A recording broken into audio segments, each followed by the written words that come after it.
This character is the personification of evil. Not only in the story of Hunter x Hunter, not only in all of manga, but I might even say he's a very strong contender to the most evil character in all of fiction. And once you understand his power and true potential, believe me, you will be as afraid of him as the characters in Hunter x Hunter. This is the story of 4th Prince Tserriednich.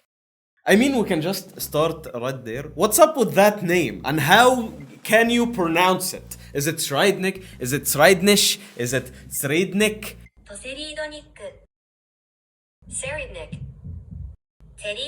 You just know Togashi at this point is just trolling with these names. We're going to discuss where he comes from, what his role in the Succession War, what's his powers and true potential. You can see the parts in the video segmented right in front of you, and please stick around to the end of this video so we can together understand who is this guy. And if you're interested in content like this, please make sure to subscribe to this channel. There's a lot of videos like this coming up real soon. Obviously this is still like a new channel. We're growing this community together, so if you want to help us and be a part of the first 10,000 people that ever watch this channel, I will be very happy if you can join us on this ride and become a member of the Hunter Society. Now let's start and know the whole story of 4th Prince Tserriednich, the 4th Prince of the Kakin Empire. Now, the first thing that might come to mind when I say the 4th Prince of the Kakin Empire, that he might have 3 elder siblings,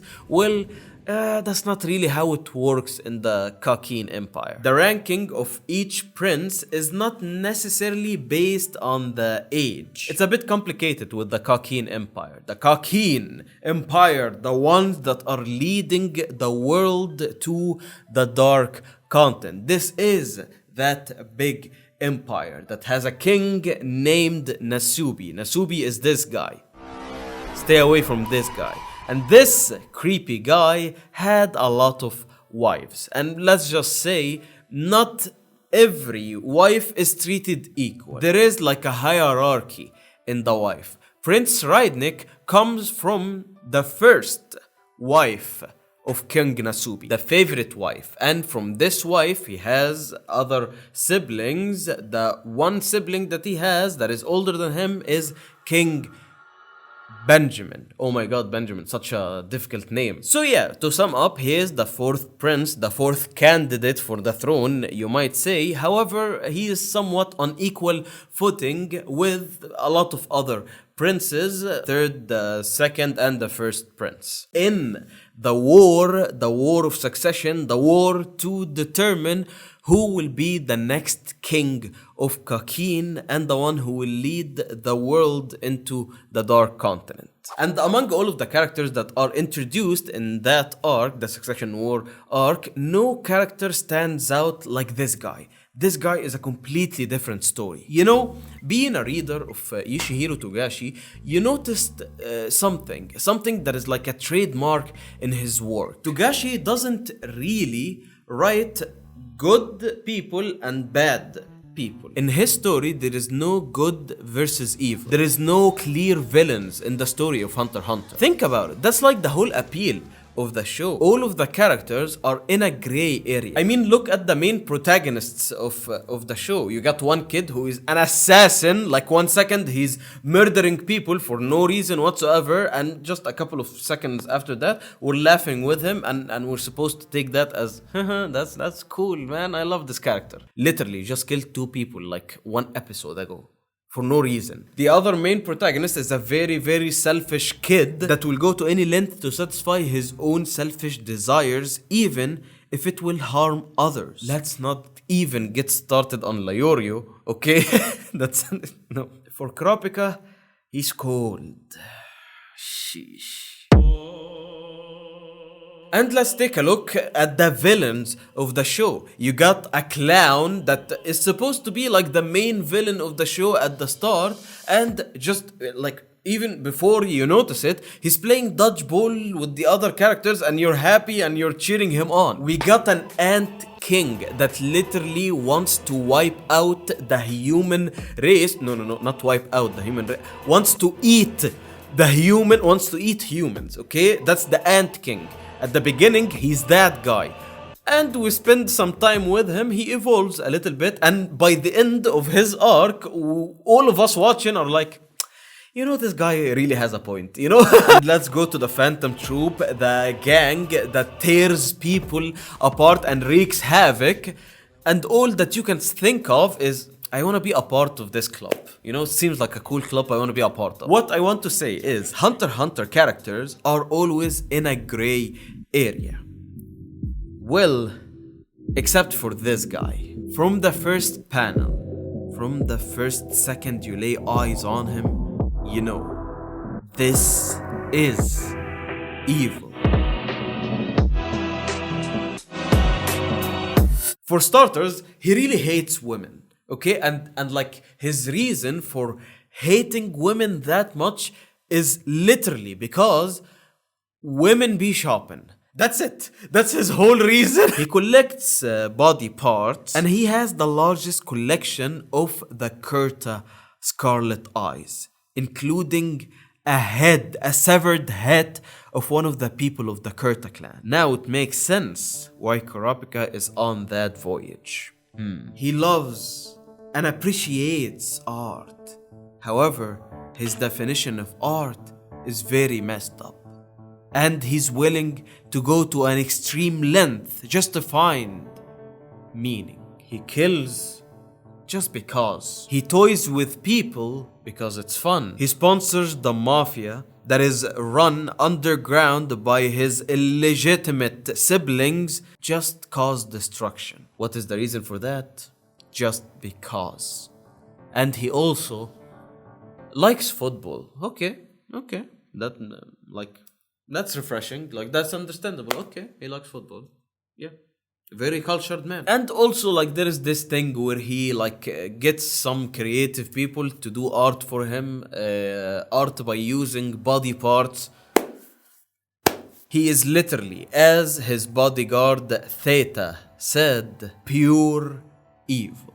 Who is Theta, by the way? Well, you know, while the succession war is starting, each prince was granted an Nen beast to help him or her participate in the war. However, the princess does not necessarily have to be aware of Nen for that beast to activate, as most people in the world does not know the existence of Nen. They're not aware of it. But our boy, our main character, our hero of the story, Kurapika, I think he kinda messed up. Kurapika went on a rant in order to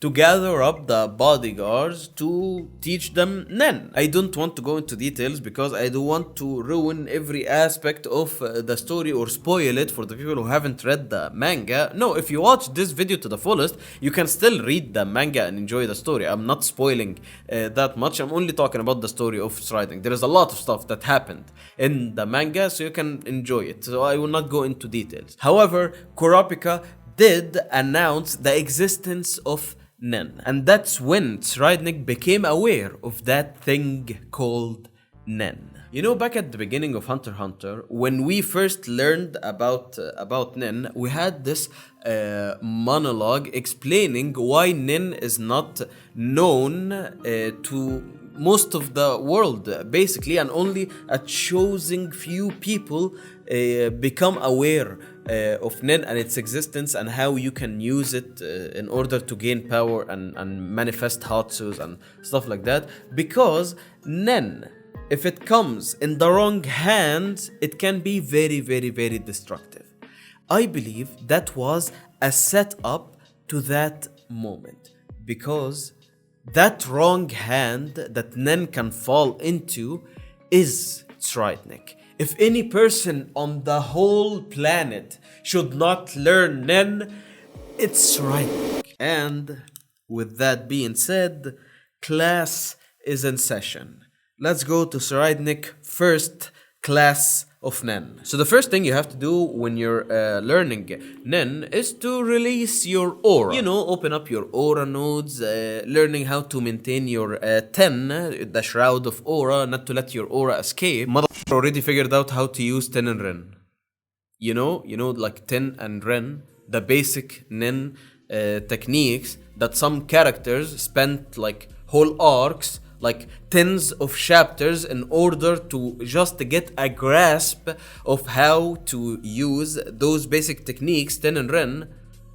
Dude figured it out in one page. Like Flip, he already figured it out. In one page, he knew how to release his aura, how to control his aura, how to use the basic technique, making him, without a doubt, a Nen genius. And on top of that, some of the basic stuff that you do in the beginning is to do like the water divination test, like to know what is your Nen type, your Nen affinity, to know if you're an enhancer, blah blah blah. When Tserriednich did the water divination test, we got the information that he is indeed a specialist. For more info about like Nen basics and stuff, you can watch this video. And I know that you can tell that I'm really having fun making this video and talking about 4th Prince Tserriednich, and I know that there are people out there that want to watch this content because I was like this guy. I searched for Hunter x Hunter content all around, so yeah, I'm making this content because I love to do it, and I know that you guys are enjoying this so far, so thank you so much for watching. Make sure you subscribe to this channel, just like I said, become like part of this, because I tell you, my friends, this is only the departure of the journey. We're only getting started. Subscribe to the channel, turn on the notification, and you know, give a video a like. That really helps. So yeah, where were we? When he was practicing his Nen in his first days, you know, he accidentally conjured a Nen beast. Not to be confused with the Nen beast that is like assigned to him for the succession war. No. He accidentally like created a Nen beast on his own. A Nen beast with such high caliber that it will take a regular Nen master like decades in order to conjure up a Nen beast such as this one. And he did it by accident. He just did it while he was releasing aura regularly, Nen beast. Believe me, my fellow hunters, this guy's mastery of Nen rivals the Ant King Meruem. Because yeah, I haven't mentioned that. We haven't even talked about his powers yet. No, not the Nen beast. No. The Nen beast, like I said, was an accident. So Theta, his bodyguard, she was like, yeah, this guy learning Nen, it's not the best idea. He's like evolving in such a rapid pace, so I have to put a stop to this. I have to assassinate him now. I have to kill him now and like prevent this world from having such a beast in it, from having such evilness in it, personified in this guy, Prince Tserriednich. So how can she murders him? How can she take him out while he's having a Nen beast from the succession war, that this Nen beast only job is to protect him? A Nen beast powerful that another Nen beast for another prince was able to stop a bullet literally centimeters away from the prince that it was protecting. Basically, those Nen beasts are made only to protect the prince. So how can she take him out while he has this thing protecting him at all times? Well, if you think about it, it's actually quite easy. These beasts feed off aura. They're Nen beasts after all, so let's shut the aura off. Oh, hey Tserriednich. Yes, you're getting the hang of Nen. I see. Yes, you're doing a great job. You're starting to master like the basic techniques of Nen. You're mastering like Ren and Ten. That's great and all. However, there is one more principle of Nen that you haven't quite got the hang of it. It's quite difficult. I don't know if you'll be able to do it. This principle is called Zetsu. You have to shut your aura off. Can you do it? I will teach him to shut his aura off So he will be defenseless, and I can take him out right there. So yeah, are you up for it or what? Can you? Can you shut your aura off? And ladies and gentlemen, this is the exact moment that we all understood that this monster is on a complete other level. He is about to release his Hatsu, and it all starts when he closes his eyes. He's able to see the future. He's able to see exactly 10 seconds into the future. Once he closes his eyes and goes into a state of Zetsu, completely shutting off his aura, he's able to see the future. He's able to see exactly 10 seconds into the future. So yeah, that's his Hatsu. That's his special power. He sees the future. This is such a broken power. Like this is unfair. This power is called parallel future. I know some people find it confusing. I know I also found it like really confusing when I read it for the first time, but you know, Togashi was helpful. He gave us a chart in order to understand the power, and once you think about it, it's not really that difficult to understand. From the moment he closes his eyes and achieves Zetsu and the aura is completely shut off, from this second, he is giving a preview, 10 seconds into the future.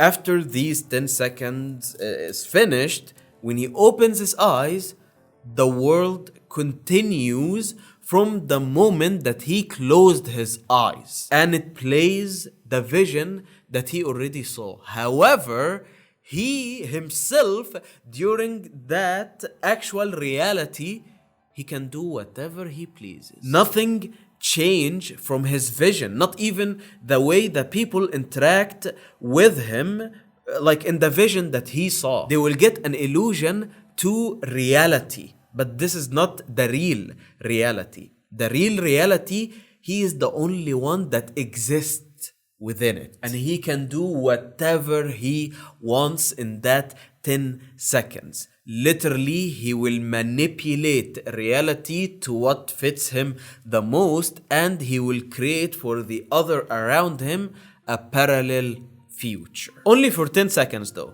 If he decides to keep his eyes shut for another 10 seconds, then the first 10 seconds will then play into the real world as is, nothing will change, and he will get a preview to the next 10 seconds, and so on and so forth. To sum up, his powers basically gives him a 10-second head start to reality itself. He's the only person in the world, in the universe, that can know what will happen in the next 10 seconds, and with this information he can act accordingly and do whatever he pleases. For example, avoiding being assassinated.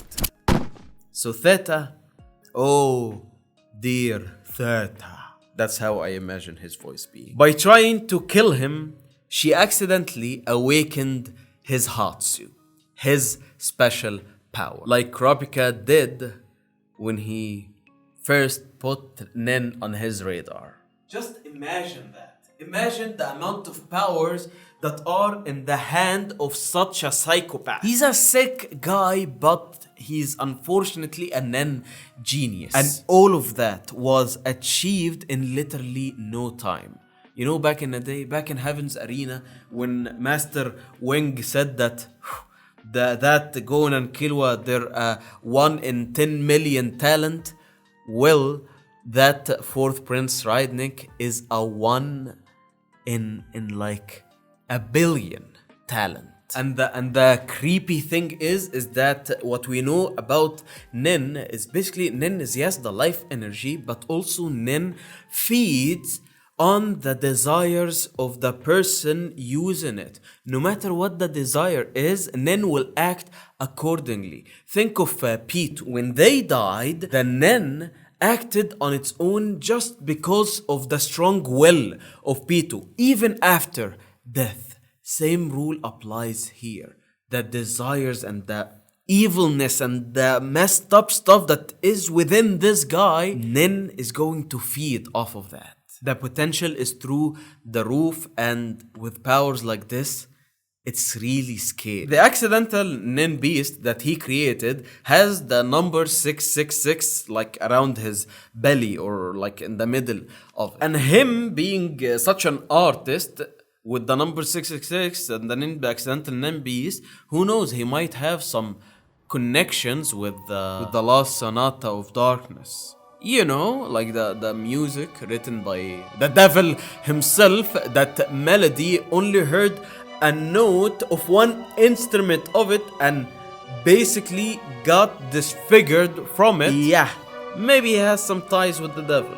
And Melody is on her way right now to his room. Who know what will come from that? This power is broken. And I know it doesn't make sense in the power system of Hunter x Hunter that this is a Nin power, but in order to use it, you have to stop using Nin. I know this doesn't make sense because he can only use it when he's in Zetsu. But then again, there's like two explanations of it. Like, he's a specialist after all, and the regular rules of Nin does not apply to specialists. So there's that. And like the other way you can look at it is through his Nin beast, not the Succession War Nin beast. No, the Nin beast he accidentally created. Maybe these visions from the future is sent from that Nin beast that he created, because the panels where we see the visions from the future is not shown from like a first person perspective. No, it's like a third person perspective. And when we see the panels where his Nin beast is shown, you can see like it's somewhat of a similar angle of where that Nin beast will be sitting. So I don't know, this might explains it somehow. Maybe. It's still like pretty hazy at the moment. Either way, this guy is bad news. But he is a great antagonist to the story, because this is the first time that we actually see Togashi writing a character with no redeeming qualities whatsoever. And I cannot wait to see where we go from here. Thank you so much for watching and reaching the end of this video. Make sure you subscribe to the channel, maybe share the video around and like the video. That really helps. And yeah, have a good day.